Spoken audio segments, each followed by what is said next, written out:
In today's battlefield, one of the biggest threats is no longer a fast jet or a missile, it's the cheap drone. Small, low-cost unmanned aircraft can swarm in large numbers, scout troop positions, attack vehicles, or overwhelm expensive air defense systems.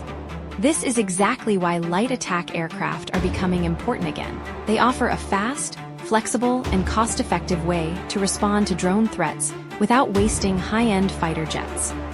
A light attack aircraft can stay in the air longer, patrol wide areas, and quickly intercept drones before they reach valuable targets. Compared to advanced multirole fighters, these aircraft are far cheaper to operate, which means air forces can deploy them more often and in larger numbers. They are especially useful in defending coastlines, islands, and remote regions where drones may be used for surveillance or harassment. What makes them effective is their mix of speed, endurance, and precision. Equipped with modern sensors, radar, electro-optical cameras, and guided weapons, they can detect slow-moving drones that are difficult for traditional defenses to track.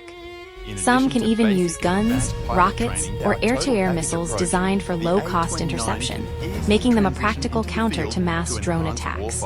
The real challenge of drone warfare is economics. Shooting down a cheap drone with $1 million missile is simply unsustainable. Light attack aircraft help solve that problem by offering a cheaper response that still delivers speed and firepower. In the age of drone swarms and asymmetric warfare, they may once again become one of the smartest tools in the sky.